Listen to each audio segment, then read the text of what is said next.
Hello, good evening to you all. कैसे हैं आप सारे लोग और कैसे चल रही है आपकी पढ़ाई?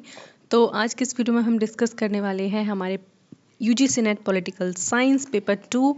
हम 7th यूनिट को कवर कर रहे हैं, जिसमें मैंने ऑलरेडी आपको पार्ट 1 में बहुत कुछ बताया था। हम making of the Indian constitution, जो हमारी पहली हेडिंग है हमारे सिलेबस में, हम उसको कवर कर रहे हैं। देन ये थोड़ी सी बड़ी वीडियो थी तो एक पार्ट में कवर नहीं हो पाई।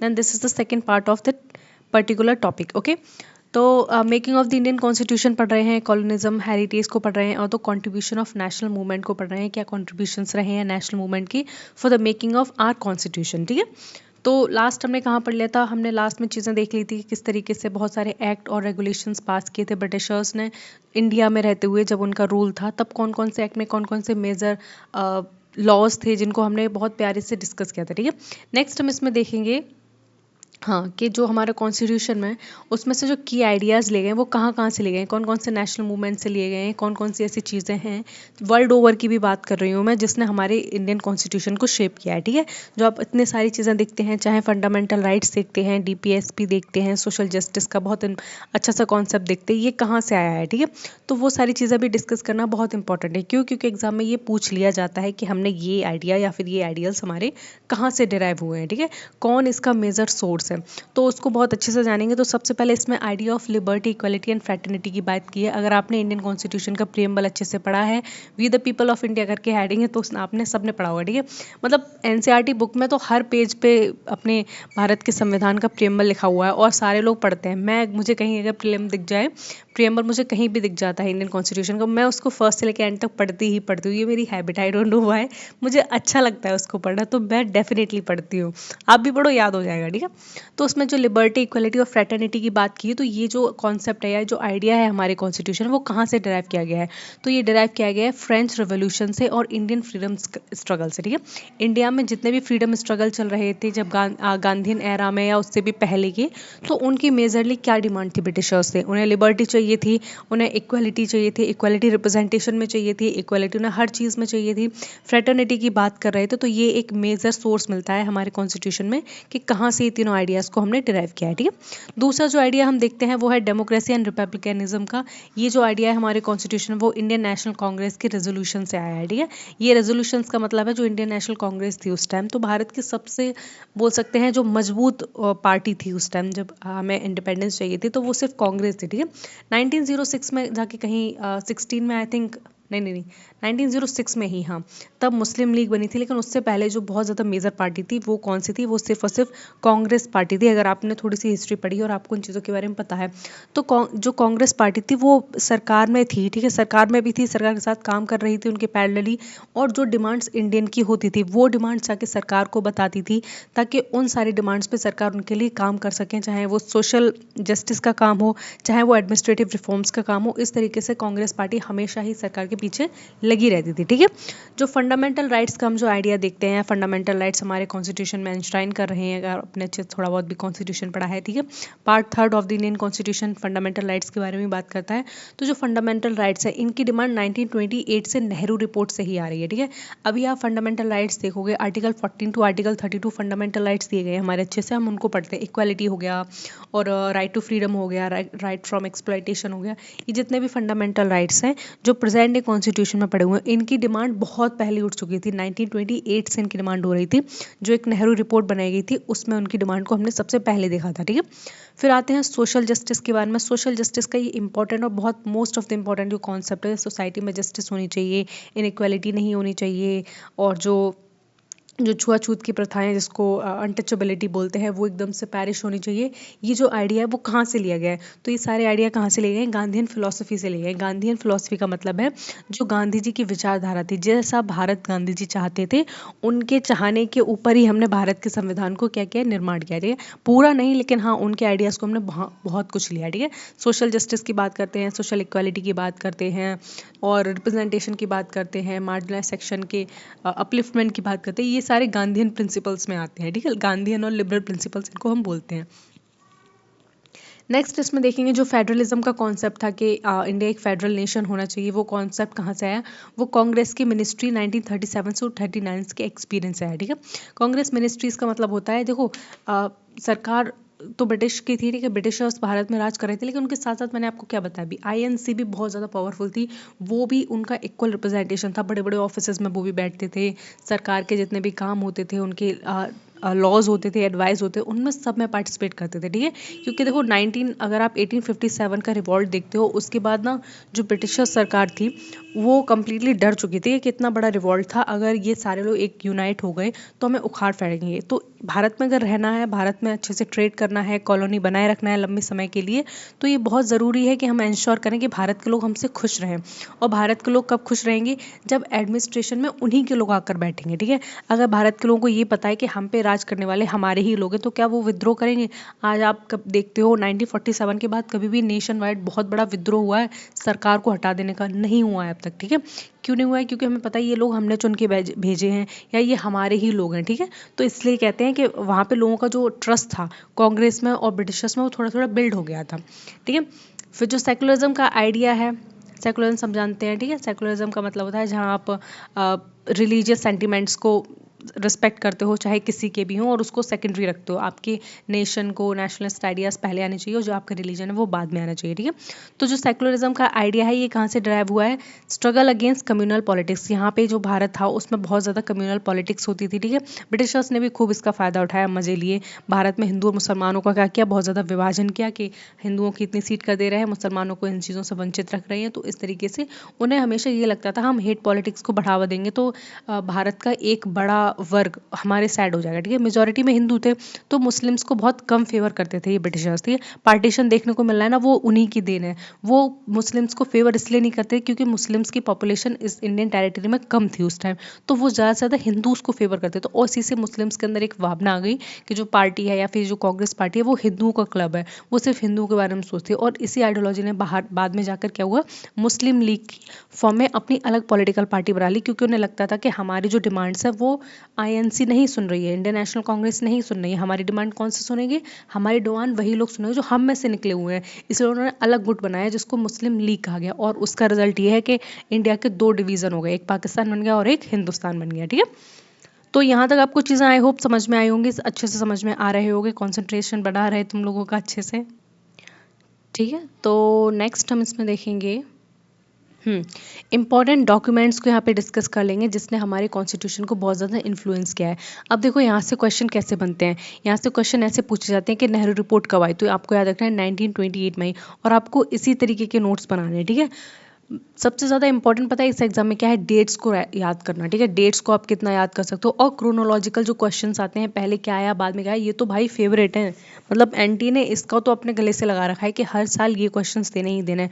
तो देन मेक श्योर कि आपको सारी चीज़ों के डेट्स याद हों, ठीक है। और ये वन लाइनर जितनी भी चीज़ें हैं वो आपको अच्छे से याद रहेंगी, ऐसा नहीं है अननेसेसरी चीज़ें पढ़नी है, बहुत लंबी लंबी चीज़ें पढ़नी है। जो रिलेवेंट है एग्जाम के लिए बस वही पढ़ना है, वही आपको याद रहना चाहिए। तो जैसे यहाँ पे नेहरू रिपोर्ट है 1928 में आई है, कराची रेजोल्यूशन है 1931 में आया है, अगस्त ऑफर 1940 में। तो आपको ये डेट्स याद रखनी है, ठीक है। इनके साथ ये याद रखना है कि 1940 में क्या आया है, अगस्त ऑफर आया, चलो ठीक है। और 1931 में क्या है, कराची रेजोल्यूशन आया। बस ये चीज़ें याद रखनी है और यहीं से सवाल आपके पूछ लिए जाते हैं, ठीक है।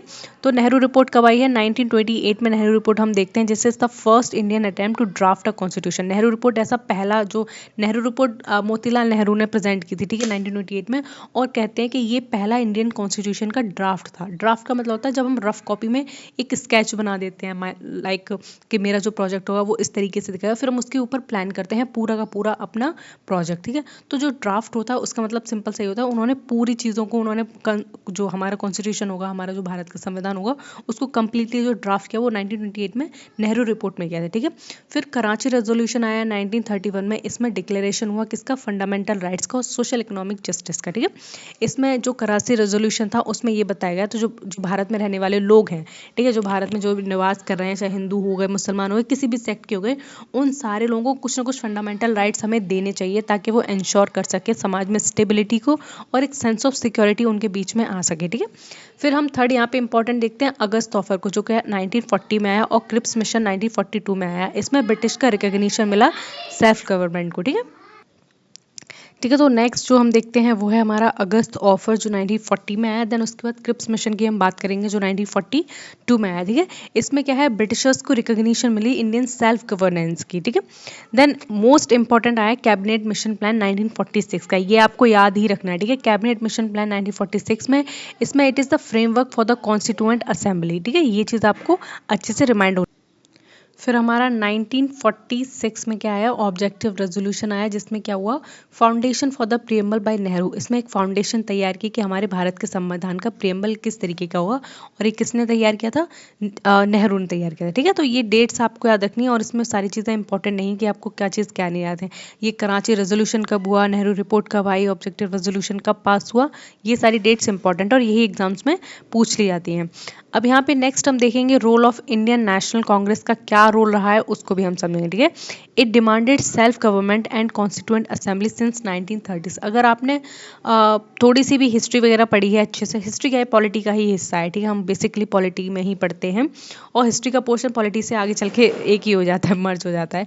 तो 1930 से ही कांग्रेस की एक बहुत बड़ी डिमांड रही है कि हमें क्या करना, हमें इंडिपेंडेंस चाहिए। ठीक है, हमें सेल्फ गवर्नमेंट चाहिए। तुम एक ट्रेडिंग कंपनी की तरह आए थे, हमें तुमसे ट्रेड अप नहीं करना, तुम सारे के सारे लोग यहाँ से चले जाइए। ठीक है, हमें पूरी तरीके से इंडिपेंडेंट कर दो। और ये जो टाइम पीरियड है 1946 का 1947 का, तो दुनिया भर के सारे जो नेशंस थे, जितने भी कॉलोनी बने हुए थे, वो धीरे धीरे करके इंडिपेंडेंट हो रहे थे। ठीक है, उनमें सारे नेशंस में क्या हो रहा था, मूवमेंट चल रहे थे, फ्रीडम स्ट्रगल मूवमेंट हो रहे थे, मेजर पॉलिटिकल लीडर्स निकल कर आ रहे थे। वर्ल्ड हिस्ट्री की बात करूँ मैं, पूरी दुनिया की। ठीक है, तो इंडिया में भी एक बहुत अच्छा, बहुत जोश था लोगों में कि हम भी ऐसा कर सकते हैं, हम भी डिमांड कर सकते हैं, हमारा नेशन है, हमें सेल्फ गवर्नमेंट चाहिए। ठीक है, और 1930 से ही एक कॉन्स्टिट्यूएंट असेंबली बनाने की डिमांड भी साथ के साथ कांग्रेस में उठने लगी थी। ठीक है, हमारी खुद की एक क्या हो, संविधान सभा हो, जो भारत के लिए संविधान तैयार करेगी। ठीक है, और जिस संविधान से पूरे भारत को हम क्या करेंगे, गवर्न करेंगे। And it provided national leadership and constituent blueprint. ठीक है, तो जो नेशनल कांग्रेस थी उसने क्या साथ में प्रोवाइड किया, तो क्या था कि उस टाइम अगर हम 1935 के या 1885 में देखें, जब कांग्रेस बनी थी तब की हम बात करें, तो पूरे नेशन में कोई भी ऐसा नहीं था जो नेशनल लीडरशिप को बूस्ट कर सके, या फिर जिसको सब अपना आइडल मान सके। ठीक है, आप अगर प्रेजेंट डे देखोगे तो मोदी जी को सारे लोग ये देखते हैं कि मोदी जी भारत को रिप्रेजेंट कर रहे हैं। ठीक है, एक नेशनल लीडर है वो। ठीक है, तो उसी तरीके से एक जो उस टाइम इंडियन नेशनल कांग्रेस ने एक नेशनल लीडरशिप का काम किया। ठीक है, सारे लोगों को पता था कि भारत में एक बहुत बड़ी पार्टी है, बहुत बहुत बड़ी पार्टी है, कांग्रेस नाम है जिसका, और जिसने कॉन्स्टिट्यूशन का एक ब्लूप्रिंट भी तैयार किया है। मतलब हमारा देश किस तरीके से गवर्न होगा, कौन गवर्न करेगा, जो सरकार गवर्न करेगी उसको हम कैसे चूज करेंगे, कौन रिप्रेजेंटेटिव्स होगा, ये सब चीज़ें किसने प्रोवाइड की, नेशनल कांग्रेस ने। तो अगर आप देखें तो इंडियन नेशनल कांग्रेस का बहुत बड़ा कॉन्ट्रीब्यूशन रहा है इंडिया को इंडिपेंडेंस कराने में, साथ के साथ इंडिपेंडेंस के बाद एकदम से तुरंत उसको संभालने में। ठीक है, कॉन्स्टिट्यूशन बनाने में, पूरे पॉलिटी को संभालने में, गवर्नेंस कैसा है उसके ऊपर एक चेक एंड बैलेंस की पॉलिसी को स्टैब्लिश करने में। ठीक है, and it unified diverse interest under the idea of sovereign democratic Republic. और देखो, जो इंडियन नेशनल कांग्रेस थी ना, उसके ना डाइवर्स इंटरेस्ट एरियाज थे। ठीक है, क्या था कि भारत में कई तरीके के लोग बटे हुए थे। अब अभी भी देखो, भारत में आप देखते हो कितने स्टेट्स हैं, कितनी लैंग्वेजेस बोली जाती हैं, सारे स्टेट के लोगों की या फिर जो कम्युनिटी पीपल हैं उनकी डिमांड्स अलग हैं, एस्पिरेशंस अलग हैं। उन सारी चीज़ों को क्या किया, आईएनसी ने यूनिफाई किया। ठीक है, यूनिफाइड किया इन सारे ग्रुप्स को, और पूरे नेशन को एक सोवरेन डेमोक्रेटिक रिपब्लिक के फॉर्म में एक गवर्नमेंट को प्रोवाइड किया। ठीक है, ये रहा था किसका कॉन्ट्रीब्यूशन, इंडियन नेशनल कांग्रेस का। उसी तरीके से हम अगर महात्मा गांधी के रोल को यहाँ पर डिस्कस करें, तो उन्होंने प्रोपेगेट किया था स्वराज को, सेल्फ रूल को। महात्मा गांधी हमेशा कहते थे कि भारत हमारा है, भारत भारतवासियों का है, तो हमेशा भारत में रूल कौन करेगा, भारत के लोग ही करेंगे। ठीक है, तो स्वराज का जो मतलब होता है वो होता है सेल्फ रूल, मतलब खुद रूल करना। ठीक है, आपकी अगर कोई चीज़ है तो भाई आप डिसाइड करोगे ना उस चीज़ को कहाँ रखना है, कैसे इस्तेमाल करना है, कब निकालना है, कब फेंकना है। तो उसी तरीके से महात्मा गांधी हमेशा कहते रहते हैं, ब्रिटिशर्स से हमेशा लड़ते रहते थे। ठीक है, लेकिन कभी भी हाँ ये रेवोल्यूशन को बहुत ज़्यादा प्रमोट नहीं करते थे। ठीक है, इनका नहीं मानना था कि भारत के लोग हथियार उठा लें या फिर कोई गलत कदम उठा के भारत को क्या करें, इंडिपेंडेंस दिलाएं। हमेशा इनका मानना था कि आप नॉन वायलेंस के रास्ते पर चलो, जिससे हमें क्या होगा, एक ना एक दिन सेल्फ रूल मिल ही जाएगा। ठीक है, and he also advocated decentralisation, village republic, trusteeship and non violence. और इसके साथ साथ इन्होंने बहुत ज़्यादा एडवोकेट किया किसको, डिसेंट्रलाइजेशन को। डिसेंट्रलाइजेशन का मतलब होता है अगर पावर का डिस्ट्रीब्यूशन है वो गांव गांव तक जाए। ठीक है, मतलब आप अगर इंडिया को एक मान लो दिल्ली से ही सारे लोग गवर्न हो रहे हैं, मतलब नॉर्थ ईस्ट के लोग भी दिल्ली से गवर्न हो रहे हैं, और बिल्कुल to the bottom of South India वो भी लोग कहाँ से दिल्ली से गवर्न हो रहे हैं, और इधर पंजाब गुजरात वाले सब दिल्ली से गवर्न हो रहे हैं। डू यू रियली थिंक कि दिल्ली में बैठी सरकार मान लो 500-800 लोगों की सरकार 122-23 करोड़ लोगों की डिमांड को रख सकती है? ठीक है, समझ सकती है? ये पॉसिबल है? Is it not possible? ठीक है। सो क्या है, डिसेंट्रलाइजेशन की जो बात है वो कौन करते हैं? महात्मा गांधी करते हैं कि फ्रेगमेंटेशन ऑफ पावर होना चाहिए, छोटे छोटे गुटों में पावर्स का डिवीजन होना चाहिए। तो आप प्रेजेंट देखते हो गांव में, देखो पंचायती राज इंस्टीट्यूशंस वर्क करते हैं। ठीक है, हमारा प्रधान होता है, हम उसको जाके अपनी समस्या बताते हैं। ब्लॉक प्रमुख होते हैं ब्लॉक लेवल पे, फिर डिस्ट्रिक्ट बोर्ड होते हैं। ठीक है, वहाँ पे जाके हम अपनी प्रॉब्लम बताते हैं। मतलब धीरे धीरे हायरार्की ऑफ पावर्स को डिवाइड कर दिया है, ताकि जो निचले लोग हैं, ठीक है, नीचे स्तर के लोग हैं, उन सारे लोगों के पास क्या पहुंच सके? जस्टिस पहुंच सके। ठीक है, साथ में विलेज रिपब्लिक्स की बात करते हैं। विलेज रिपब्लिक्स की मतलब है कि जो विलेजेस हैं, जितने भी भारत के गांव हैं, उन गांव के पास इतनी शक्ति होनी चाहिए कि वो अपने फैसले खुद ले सके। ठीक है, उन्हें क्या करना है क्या नहीं करना है ये उनके हाथ में होनी चाहिए। उनके लोगों को कितनी किस चीज़ की ज़रूरत है, ये विलेजेस के जो मुखिया हैं या विलेजेस में जो कम्युनिटी की बात की गांधी जी करते थे, उनके हाथ में पूरी पूरी की पूरी पावर होनी चाहिए। ट्रस्टीशिप का मतलब है लोग एक दूसरे में क्या हो, एक दूसरे का सहयोग करें। ठीक है, इसी तरीके की बात करते हैं। साथ में नॉन वायलेंस की बात करते हैं कि अहिंसा नहीं करनी चाहिए। तो सबको पता है कि गांधी जी नॉन वायलेंस के लिए पूरे देश दुनिया में जाने जाते हैं। एंड इस idea shape directive principle of state policy. अगर आप कॉन्स्टिट्यूशन को उठा के देखें, पार्ट 4 में directive principle of state policy है, जिसमें जो हमारा कॉन्स्टिट्यूशन, जो भारत का संविधान है, वो स्टेट मतलब भारत से कहता है, इंडिया से कहता है कि आपको इस डायरेक्शन में काम करने हैं जिससे लोगों का वेलफेयर हो सके। ठीक है, यही डीपीएसपी है हमारे, जो स्टेट को पावर्स देता है कि तुम इन इन एरियाज में क्या कर सकते हो, काम कर सकते हो लोगों के वेलफेयर के लिए। तो जो आइडियाज़ ये निकल कर आए डीपीएसपी, कहाँ से निकल कर आए? ये गांधी जी की सोच से निकल कर आए। ठीक है, तो आपको यहाँ पे गांधी जी का कंट्रीब्यूशन भी समझ में आ गया होगा, और इंडियन नेशनल कांग्रेस का कंट्रीब्यूशन भी अच्छे से समझ में आ गया होगा। ठीक है, अब यहाँ पे रोल ऑफ अदर लीडर्स को भी डिस्कस कर लें, क्योंकि गांधी जी और इंडियन नेशनल कांग्रेस के अलावा भी कई सारी और लीडर्स ऐसे थे जिनका कॉन्ट्रीब्यूशन में बहुत बहुत मेजरली देखने को मिलता, तो उनके बारे में भी थोड़ा बहुत यहाँ डिस्कस करेंगे। तो जब अदर लीडर्स को हम यहाँ डिस्कस करेंगे, तो सबसे पहले हम करते हैं जवाहरलाल नेहरू को डिस्कस करते हैं। ठीक है, सारे लोग इनको जानते हैं, जवाहरलाल नेहरू को जानते हैं, अम्बेडकर को जानते हैं, सरदार पटेल को जानते हैं, सुभाष चंद्र बोस को सब जानते हैं, और इन सब की आइडियोलॉजी भी आप थोड़ी ना बहुत जानते ही होंगे। ठीक है, इनके आइडियाज़ क्या कहते थे क्या नहीं कहते थे। तो अगर हम जवाहरलाल नेहरू की बात करें, तो ये डेमोक्रेटिक सोशलिज्म को बहुत ज़्यादा फॉलो करते थे। अब डेमोक्रेटिक सोशलिज्म का मतलब क्या होता है? डेमोक्रेसी का मतलब समझते हो? Rule of people. ठीक है, तो ये इस चीज़ को बहुत ज़्यादा क्या करते थे, प्रमोट करते थे कि हमेशा जो गाँव के लोग हैं, जो भारत की जनसंख्या, सब गाँव ही था उस टाइम। ठीक है, तो ये सब लोगों के पास इतनी पावर होनी चाहिए कि ये अपना प्रतिनिधि, अपना रिप्रेजेंटेटिव खुद चुन सके, और इनके जो भारत में जो रूल करेगा वो चुनी हुई सरकार के द्वारा ही होगा। और ये सोशलिज्म को बहुत ज़्यादा प्रमोट किया करते हैं। सोशलिज्म के कॉन्सेप्ट को आप बहुत अच्छे से जानते हो, क्या होता है सोशलिज्म का? जहाँ पे स्टेट ओनरशिप होती है, ताकि स्टेट जो है वो लोगों के लिए, जनता के लिए वेलफेयर काम कर सके। ठीक है, क्योंकि जहाँ देखो कैपिटलिज्म और सोशलिज्म एक कॉन्ट्रास्टिंग दोनों आइडियोलॉजीज हैं, आप बढ़िया तरीके से जानते हो। नहीं जानते हो देन मेक श्योर कि आपको पता हो। ठीक है, ये हम पहले ही पढ़ चुके हैं अच्छे से, सोशलिज्म की आइडियोलॉजी और कैपिटलिज्म की आइडियोलॉजीज में डिफरेंसेस पढ़ चुके हैं, दोनों आइडियोलॉजीज को हमने डिस्कस किया है। नहीं देखिए वीडियो तो प्लीज़ देख लो भाई, बेस क्लियर नहीं ना तो एग्जाम भी क्लियर नहीं होगा तुम्हारा ढंग से। ठीक है, तो सोशलिज्म का सिंपल सा मतलब होता है कि सरकार की ड्यूटी होगी, जो गवर्नमेंट ऑफिशियल्स हैं उनकी ड्यूटी है कि वो पूरे नेशन में एक सोशलिज्म के आइडिया को फैलाएं, जिसमें क्या होता है कि लोगों के वेलफेयर के लिए ही काम करते हैं। सारी जो फैक्ट्रीज होती हैं वो क्या होता है, वो सरकार के हाथ में होती हैं। मेजर फैक्ट्रीज ऑफ प्रोडक्शन सब सरकार के हाथ में होती है, और वो सरकार तय करती है कितना प्रोड्यूस होगा, कहाँ प्रोड्यूस होगा, और वो प्रोड्यूस जो हुआ है वो कितना कितना किस किस में बटेगा। ठीक है, साथ में ये पार्लियामेंट्री डेमोक्रेसी के बहुत बड़े सपोर्टर रहे हैं हमारे जवाहरलाल नेहरू जी। ठीक है, पार्लियामेंट्री डेमोक्रेसी का मतलब है पार्लियामेंट होना चाहिए, 2 house of parliament organs of government होने चाहिए। ठीक है, वो हमेशा इलेक्टिव गवर्नमेंट की बात करते थे, डेमोक्रेटिकली इलेक्टेड गवर्नमेंट को सपोर्ट किया करते थे। ठीक है, उनका कुछ ऐसा नहीं था कि देश में डिक्टेटरशिप आए या देश में कोई अरिस्टोक्रेसी, ओलिगार्की, कैसी भी फॉर्म ऑफ गवर्नमेंट हो, हमेशा पार्लियामेंट्री फॉर्म ऑफ गवर्नमेंट को सपोर्ट किया करते थे जवाहरलाल नेहरू। फिर उसी डायरेक्शन में हम एक बहुत अच्छे लीडर को यहाँ पे देखते हैं, वो है बी आर अम्बेडकर। ठीक है, बी आर अम्बेडकर ने हमेशा सोसाइटी में रह के बात की, सोशल जस्टिस की बात की, कि समाज में जितने प्रकार की इनजस्टिस फैली हुई हैं किसी भी फॉर्म में, उनको ख़त्म कर देना चाहिए। इक्वालिटी की हमेशा बात करते थे, चाहे वुमेंस की इक्वालिटी की हो गई, चाहे जो दलित जो सेक्शन होता था सोसाइटी का, जो SC ST OBC वगैरह होते थे, इनको पहले बहुत बहुत बुरी नज़रों से देखा जाता था, उनके लिए बहुत अनइक्वल सा ट्रीटमेंट किया जाता था। ठीक है, और छुआछूत की बीमारी तो भाई पूरे देश दुनिया में फैली ही हुई थी, दुनिया में नहीं तो लेकिन देश में तो फैली हुई थी पूरी तरीके से।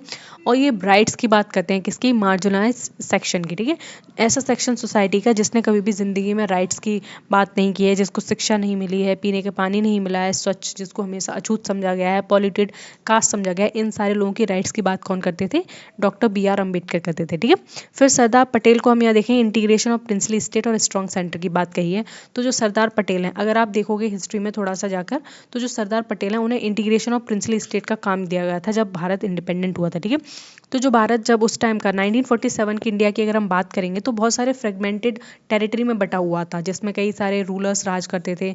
तो जब ब्रिटिशर्स इंडिया को छोड़कर गए थे तो उनका एक इंटेंशन था, जो वो बोल कर गए थे इंडियन नेशनल कांग्रेस से, मुस्लिम लीग से, कि आपके स्टेट में जो भी सम्मिलित होना चाहे वो जा सकते हैं, और जो इंडियन यूनियन में रहना चाहे वो इंडियन यूनियन में रह सकते हैं, ठीक है। तो ये सरदार पटेल ही थे जिनके सारे प्रयासों से क्या हुआ, भारत के कई सारे जो हिस्से थे जिनमें राजा राज करते थे, ठीक है, चाहे हैदराबाद हो गया, चाहे ये गुजरात हो गया, मणिपुर हो गया, ये सारी रीजन्स पे बहुत अलग अलग छोटे मोटे राजा रूल करते थे। लास्ट में जाके इंटीग्रेशन के थ्रू सरदार पटेल ने इन सबको मिला लिया इंडियन यूनियन में, और आप प्रेजेंट डे आप भारत का नक्शा इस तरीके से देखते हो, ठीक है। फिर और ये एडवोकेट करते थे स्ट्रॉन्ग सेंटर को, कि सेंटर हमेशा इतना स्ट्रॉन्ग होना चाहिए कि किसी भी स्टेट में इतनी दम नहीं होनी चाहिए कि वो कभी भी उठा के मुंह के उल दे कि हमें सेंटर से अलग होना है, हमें नया नेशन बनाना है, हमें यहाँ नहीं रहना है। ऐसी ऐसी सोच कभी भी नहीं होनी चाहिए, ठीक है। इस तरह की चीज़ों को ये सपोर्ट किया करते थे। साथ में सुभाष चंद्र बोस की अगर हम बात करें, ये नेशनल यूनिटी की बात करते थे और स्ट्रॉन्ग एग्जीक्यूटिव विजन की बात किया करते थे, ठीक है। नेशनल यूनिटी को हमेशा उन्होंने सर्वोपरि रखा है, सबसे ऊपर रखा है, और सारे लोग जानते हैं सुभाष चंद्र बोस के कितने सारे कॉन्ट्रीब्यूशन रहे इंडिया को इंडिपेंडेंस दिलाने में, ठीक है। अब नेक्स्ट हम यहाँ पे डिस्कस करेंगे कॉन्स्टिट्यूएंट असेंबली को, जो 1947 से 1949 तक इसने वर्क किया था। तो इसके क्या क्या मेजरली वर्क रहे हैं वो सारी चीज़ें हम इसमें डिस्कस करेंगे, ठीक है। तो सबसे पहले इसका फॉर्मेशन की डेट हम देख लेंगे, ये कब फॉर्म हुआ। तो ये जो कैबिनेट मिशन प्लान आया था 1946 में, तो उसके थ्रू इसका फॉर्मेशन हुआ था, ठीक है। ये बेसिस आपको याद रखना है। जो कॉन्स्टिट्यूएंट असेंबली थी उसमें 389 मेंबर्स थे, लेकिन बाद में 299 हो गए क्योंकि पार्टीशन हो गया था, ठीक है। जितने भी बाकी जो लीडर्स थे, जितने भी मेंबर्स थे, वो जाके मुस्लिम लीग के साथ अलग हो गए थे, और उन्होंने अपना हाथ हटा लिया था कहाँ से, कॉन्स्टिट्यूएंट असेंबली से, कि हम इंडिया का कॉन्स्टिट्यूशन कैसे ड्राफ्ट कर सकते हैं जब हम अपना कंट्री ही अलग बना रहे हैं, ठीक है। इसका जो प्रेसिडेंट रहे वो डॉक्टर राजेंद्र प्रसाद रहे। आपको ये क्वेश्चन सारे पता होने चाहिए, ये क्वेश्चन आपसे पूछ लिए जा सकते हैं, ठीक है। अगर हम चेयरमैन की बात करें ड्राफ्टिंग कमेटी के, तो डॉक्टर BR अम्बेडकर चेयरमैन रहे थे उनके, और जो कॉन्स्टिट्यूशन अडॉप्ट किया गया वो 26 नवंबर 1949 को किया गया, लेकिन जो इनेक्ट किया गया या फिर जिसको केम टू फोर्स बोलते हैं, वो 26 जनवरी 1950 को किया गया, ठीक है। 26 जनवरी 1950 को हम क्या मनाते हैं, रिपब्लिक डे मनाते हैं, लेकिन जो बना अडॉप्ट किया गया था कम्प्लीटली, उसको 26 नवंबर 1949 को अडॉप्ट किया गया था, ठीक है। ये चीज़ें आपको पता होनी चाहिए। नेक्स्ट हम देखेंगे सिग्निफिकेंस के बारे में, यहाँ पे डिस्कस कर लेंगे क्या इसकी मेजर सिग्निफिकेंस है। The Indian constitution is a living document combining the best of east and west. देखो, इंडियन कॉन्स्टिट्यूशन को एक लिविंग डॉक्यूमेंट बोला जाता है। लिविंग डॉक्यूमेंट का मतलब होता है इसमें हम फेरबदल कर सकते हैं अकॉर्डिंग टू आवर नीड, ठीक है। अगर ये एक रिजिड कॉन्स्टिट्यूशन होता तो हम भूल जाएं कि हम इसमें कोई भी चेंजेस ला सकते हैं एज पर आवर नीड। अगर मुझे कल को मान लो किसी हमारी ज़रूरतें बढ़ गई हैं या हमारी सोसाइटी में चेंज हो गया है, लेकिन हमारा भारत का जो संविधान है वो हमसे चेंज लेने को नहीं कह रहा है, तो आपको पॉसिबल लगता है कि अगर हम उसी के अकॉर्डिंग चलेंगे जो रिजिड है कॉन्स्टिट्यूशन, तो हम सर्वाइव कर पाएंगे? बिल्कुल नहीं कर पाएंगे भाई। एकदम से कूप हो जाएगा नेश में, मिलिट्री हो सकती है, मिलिट्री कूप हो सकता है, या फिर रिवोल्यूशन, लोग हाथों में हथियार उठा सकते हैं कि हमें ये रूल नहीं चाहिए, वो रूल नहीं चाहिए। तो कई सारी चीज़ें हैं, इसलिए हम भारत के संविधान को एक लिविंग डॉक्यूमेंट कहते हैं, जिसमें बेस्ट ऑफ द बेस्ट चीज़ें डाली हैं। अगर वो ईस्ट में और वेस्ट में, ईस्ट वेस्ट यहाँ का मतलब है ईस्टर्न कंट्रीज़ हो गई, वेस्टर्न कंट्रीज़ जिसमें हम अमेरिका ले लो, इंग्लैंड ले लो, आयरिश कॉन्स्टिट्यूशन ले लो, कनाडा ले लो, और इधर साउथ अफ्रीका ले लो। इन कॉन्स्टिट्यूशन में जितनी भी अच्छी अच्छी चीज़ें थी वो सब का कॉम्बिनेशन हमारे भारतीय संविधान में देखने को हमें मिलता है, ठीक है। And it represents both continuity, colonial administration and the changes freedom ideals. देखो, जो भारत का संविधान है उसमें मैंने पहले बताया था काफ़ी सारी कंटिन्यूटी देखने को मिलती है। कंटिन्यूटी देखने का मतलब होता है कि जिसमें बहुत ज़्यादा बेस्ट ऑफ द बेस्ट चीज़ें हैं जो ब्रिटिशर्स हमें दे के गए हैं वो हमने चेंज नहीं की हैं। अगर कोई अच्छी चीज़ है हमारे भारत के संविधान में या हमारे देश में कोई ऐसा नियम कानून है जो बहुत ही अच्छा है, सही है, तो उसको चेंज करने का कोई मतलब नहीं बनता है, ठीक है। तो हमने उसको कंटिन्यू रखा है, ठीक है। बहुत सारे लॉज हैं जो ब्रिटिशर्स के टाइम के ही इंडिया में चल रहे हैं, जो कॉलोनियल एडमिनिस्ट्रेशन को दर्शाते हैं, ठीक है। पर्पज़ नहीं है कि दर्शाएं या नहीं दर्शाएं, पर्पज़ सिर्फ इतना है कि वो उस चीज़ को सर्व करें, जो सोसाइटी है या फिर जो जस्टिस है उसको सर्व करें। फिर फ़र्क नहीं पड़ता वो कब लागू हुए, किसने लागू किए, ठीक है। और साथ के साथ हमें देखने को मिलता है बहुत सारे चेंजेस भी किए हैं हमने हमारे भारत के संविधान में। ऐसा नहीं है कि कम्प्लीटली वही संविधान हमने अपना लिया है, अपनी तरफ से उसमें बहुत सारे चेंजेस डाले हैं जो हमें सुइटेबल लगे with the change of time और with the change of need, ठीक है। Serve as a model constitution for the post colonial world, और इसमें एक मॉडल कॉन्स्टिट्यूशन भी कहते हैं जिसको, जो कि पोस्ट कॉलोनियल वर्ल्ड में स्टैब्लिश हुआ, ठीक है। हाँ, फाइनली लगता है हम कंक्लूजन पे आ गए और ये वीडियो यहीं पे ख़त्म हो जाएगी थोड़े टाइम बाद, ठीक है। तो देखो यहाँ पे हम डिस्कस करेंगे the making of the Indian constitution is the blend of historical experience and the nationalist visit. तो देखो the making of Indian constitution ये एक ब्लेंड देता है हमें किस चीज़ का, हिस्टोरिकल एक्सपीरियंसेस का। हमने हिस्ट्री में किस तरीके के एक्सपीरियंस देखे हैं, चाहे कॉलोनियल एक्सपीरियंसेस की बात करें, चाहे जो मोनार्की फॉर्म ऑफ गवर्नमेंट की बात करें, वो भी हमने एक्सपीरियंस किए भाई, बिल्कुल किए। क्योंकि अलग अलग नेशन स्टेट में हम जब रहते थे, अलग अलग हमारे जो प्रिंसली स्टेट बने हुए थे, तो हम भी किसी न किसी राजा के अंडर आती होंगे, उन्होंने भी हमें रूल किया होगा, ठीक है। तो हिस्टोरिकल एक्सपीरियंसेस को हमने बहुत सारा देखा। और नेशनलिस्ट विजन जो हुआ था 1942, 1946, 1932, ये सब सारी चीज़ें हो रही थी इंडियन नेशनल कांग्रेस के बाद आने के, और जो एक लहर उठ गई थी कि हमें भारत में क्या चाहिए, अपनी खुद की सरकार चाहिए, भारत को इंडिपेंडेंट बनाना है, तो उसका ब्लेंड हमें भारत के संविधान में देखने को मिलता है, ठीक है। And it is a colonial heritage provide the framework, और ये कॉलोनियल हेरिटेज है जो क्या करती है, एक बहुत अच्छा फ्रेमवर्क प्रोवाइड करती है हमें।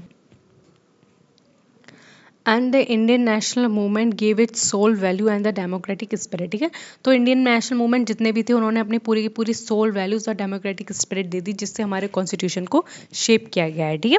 ऐसा नहीं है कि हमारी डिमांड्स बहुत ज़्यादा अलग थी। आप प्रेजेंट डे कॉन्स्टिट्यूशन में देखोगे, इंडिया में जितने भी नेशनलिस्ट मूवमेंट हुए हैं, ठीक है, जो गांधी जी की डिमांड थी, जो कांग्रेस की डिमांड थी, वही सारी डिमांड्स किस में रखी गई हैं, हमारे भारत के संविधान में रखी है। वरना कॉन्ट्राडिक्ट हो जाता है ना, मतलब हमने डिमांड किसी और चीज़ की है, तुम्हें उसके कुछ और मिल रहा है, तो तुम सेटिस्फाई रहोगे, नहीं रहोगे। आज इंडिया इतने अच्छे से वर्क कर रहा है। हमें 1947, 1950 की हम बात करें, जब से भारत का संविधान लागू हुआ है, क्या कभी ऐसा हुआ है कि भारत के संविधान को हमने कम्प्लीटली हटा के फाड़ के नया संविधान बनाया? बिल्कुल नहीं हुआ है। बस उसमें चेंजेस बहुत सारे करे हैं। 42nd अमेंडमेंट ऑफ कॉन्स्टिट्यूशन क्या है, उसमें उसको मिनी कॉन्स्टिट्यूशन में कहते हैं, उसमें चेंजेस लाए हैं, लेकिन उसका बेसिक स्ट्रक्चर हमने अभी भी नहीं हिलाया है, ठीक है। तो ये जब दर्शाता है कि हम चेंजिंग नेचर के हैं, ठीक है। हम भारत के संविधान को अपनी नीड्स के अकॉर्डिंग भी चेंज कर सकते हैं, ठीक है। And it embodies the aspiration of a free and diverse India, और इसने एम्बॉडी किया है किस चीज़ को, aspiration of free and diverse India को। जितने भी इंडिया में लोग रह रहे हैं, फ्री हैं, उनकी कुछ कुछ डिमांड्स हैं, उनकी कुछ कुछ एस्पिरेशन है भारत के संविधान से, भारत की सरकार से, भारत के लॉ और कॉन्स्टिट्यूशन से। उन सारी चीज़ों को क्या किया है, एम्बेरस किया है, ठीक है। एम्बेरस नहीं किया है, एम्बॉडी किया है, ठीक है। उन सब चीज़ों को अपने ऊपर नहीं, एक्चुअली उन सारी डिमांड्स को रखा है, और उन सारी डिमांड्स को वो अच्छे से उसको केटर कर पा रहे हैं, ठीक है, और उसको बढ़िया तरीके से यूज़ कर रहे हैं, ठीक है। So this is all about making of the Indian constitution colonial heritage, ठीक है। हमने बढ़िया तरीके से समझ लिया है। इसके आगे ये ज़्यादा टॉपिक है नहीं, जितना भी इंपॉर्टेंट था मैंने आपको सारा समझा दिया है, ठीक है। और इसके बाद हम इसके इंटरेस्ट ग्रुप के बारे में और सारी चीज़ों के बारे में पढ़ेंगे, लेकिन हाँ, जहाँ तक ये था वो मैंने आपको कंप्लीट करा दिया है। एंड आई होप आपको चीज़ें समझ में आ गई होंगी, पूरी वीडियो समझ में आ गई। इसके 2 पार्ट्स हैं, पार्ट 1 एंड पार्ट 2 में कवर हुई है, ठीक है। एक बार में हो नहीं पाती क्योंकि थोड़ी लेंदी थी बस। और आपको जो याद करने की चीज़ है वो मैंने आपको पहले बताई, डेट्स वगैरह इसमें बहुत ज़्यादा इंपॉर्टेंट हो जाती है, जो अगर आप डेट्स याद करेंगे, क्योंकि क्रोनोलॉजिकल बेस्ड क्वेश्चन पूछे जाते हैं, तो उसमें क्या आता है, डेट ही तो आती है कि पहले क्या आया, दूसरा क्या है, तीसरा क्या है, ठीक है। तो वो चीज़ आपको याद रखनी है, और इसमें सारी चीज़ों को समझना आपके लिए बहुत ज़्यादा इंपॉर्टेंट था कि किस तरीके से हमने बहुत सारी कॉलोनियल लीगेसी को चेंज नहीं किया है, कंटिन्यूटी भी देखने को मिलती है, साथ साथ चेंजेस भी देखने को मिलते हैं भारत के संविधान में। तो वो सारी चीज़ों को आपके अपने दिमाग में रखना, याद करते रहना है, ठीक है। पढ़ते रहो, समझते रहो अच्छे से। अगर वीडियो अच्छी लगी हो तो लाइक कर देना, कमेंट कर देना। कोई भी प्रॉब्लम है तो प्लीज़ उसको कमेंट सेक्शन में डाल देना, मैं पर्सनली एड्रेस करूँगी। एंड ओके, पढ़ते रहो, ख्याल रखना, और चैनल को सब्सक्राइब कर लेना, ठीक है। Bye bye.